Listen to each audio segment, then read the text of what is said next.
So today we will be discussing about Dilip Chitre.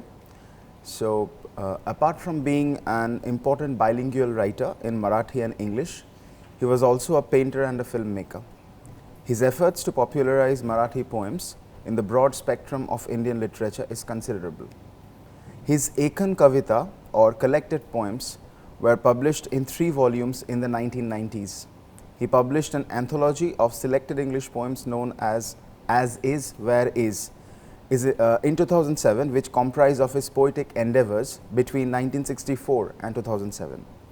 He also published Shesha, English translation of selected Marathi poems in 2007. He has also edited an anthology of Marathi poetry from 1945 to 1965. His most famous translation is of the celebrated 17th century Marathi Bhakti poet Tukaram, published as Says Tuka. He was one of the earliest influences behind the famous Little Magazine movement of the 60s in Marathi. As an editor, he worked with Arun Kolatkar and Ramesh Samarth in the magazine Shabda. He also worked as an honorary editor of the quarterly New Quest, a journal of participative inquiry in Mumbai.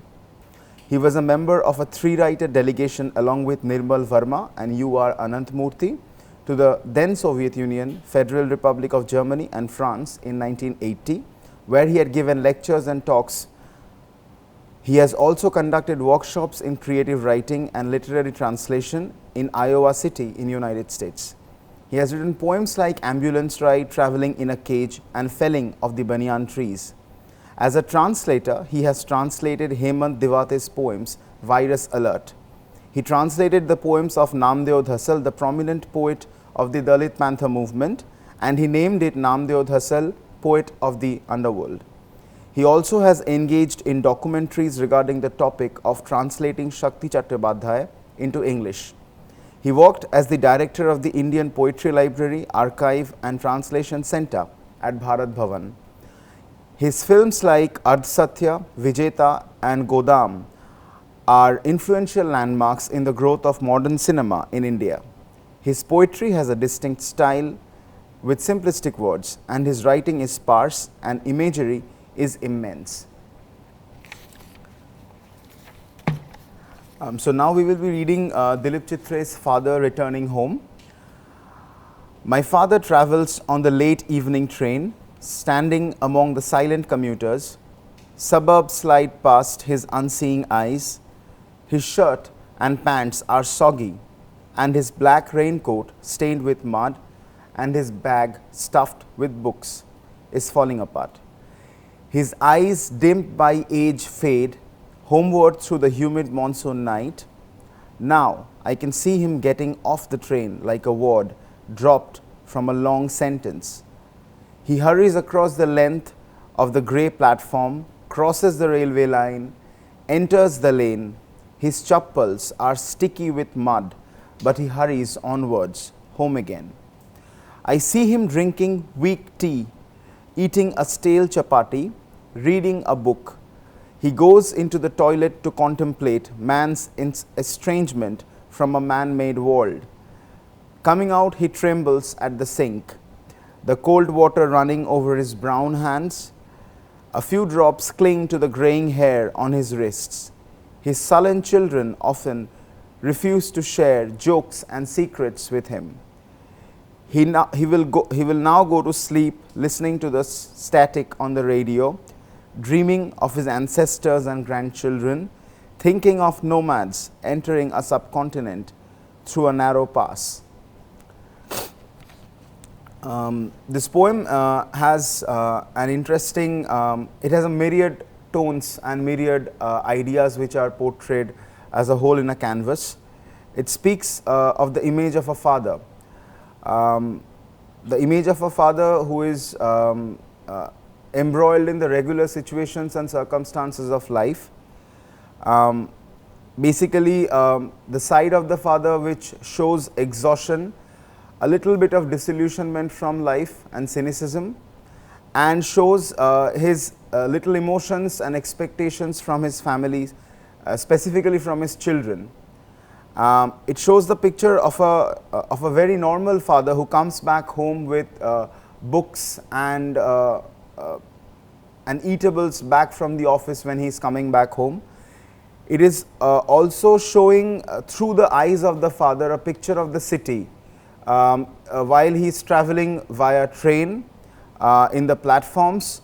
He is looking at the city around him, he is looking at the people surrounding him, and somehow or the other his experiences in the city becomes a picture of how the world around him is going around. So he is working almost like a camera, and perhaps he is also showing one of the characteristics of how in this world where the life is pretty much fast and time is kind of less, he has become much exhausted, and he's kind of recoursing to small things like listening to the radio and having some tea outside. So I think that this poem has become a better commentary of the normal lifestyle of the middle class people.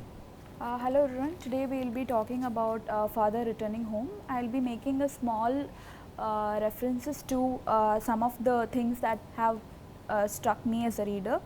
So firstly I would like to talk about how the idea of a person being like caught up in day-to-day activities is very much portrayed in this particular figure of the father coming back from work, and you can also see that the way in which his travel is like talked about. So you can see that he is one among many other kind of people who are undergoing the same journey. So if you look at him, like the act of him getting off the train, like a word dropped from a long sentence, you can see that it actually means like he's one among many other people doing that on a regular basis. And also you can see that the suburbs pass through his unseeing eyes was also pretty interesting, because one way of looking at it is that he must be too tired that he is not able to see anything around him, and he's too caught up in the day-to-day activities that he's not able to see anything, and he's just engrossed in whatever he's doing.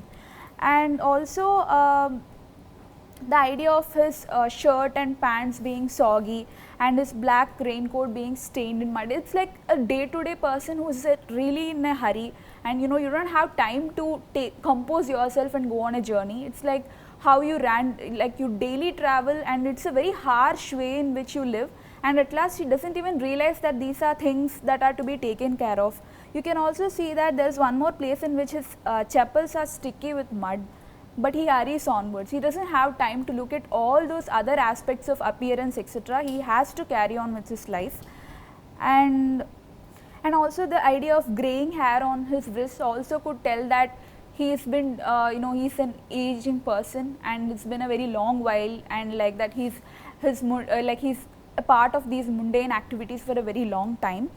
And also I think the idea of static on the radio also was pretty interesting, because you actually associate it with a kind of a finishing, like something that is uncertain. If you notice, it's not like you don't listen to, it's not a program, it's actually like a kind of thing that it's almost like an empty thing. You wait for it to get over with. Okay, couple of ideas in the poem gives you the conceptual grounding. In fact, Dilip Chitra is kind of telling you this is how you're going to read this is how you should read it. So I'll pick up those phrases. One is a word dropped from a long sentence. This man is like a word dropped from a long narrative, a grand narrative. He's not part of that narrative, right? He is estranged. In fact, the word estranged appears in the poem itself. He's summing it up. The poet is summing it up for us. This is the man who is estranged from this man-made world, right? And the static again is an imagistic way of rendering the nature of his identity, the nature of his experience, his psychological makeup, right? Static noise on the radio. There is no meaning, there is no program, as Suma was saying. So this is indicative of his state of mind, his status, his place in society, right? So the estrangement is kind of literalized through all these details about mud, sogginess, the unseen perspectives of the world going by, right? So it's a poem that talks about the loss of belonging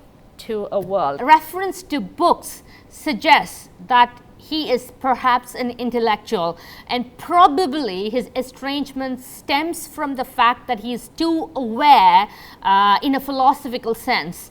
He's too aware of this man-made world so that he is unable to be part of this grand machinery, right? He realizes that he's a cog in the wheel, therefore he's not able to belong to that, and that would connect to his dreams about nomads, his ancestors and grandchildren, of nomads entering a subcontinent through a narrow pass. So again, what exactly is Dilip Chitra trying to communicate through that vision of nomads entering the subcontinent? So he's going back in time. He's going back in time and trying to trace the evolution of mankind on this subcontinent. So this much awareness of his identity across time is part of the problematic, right?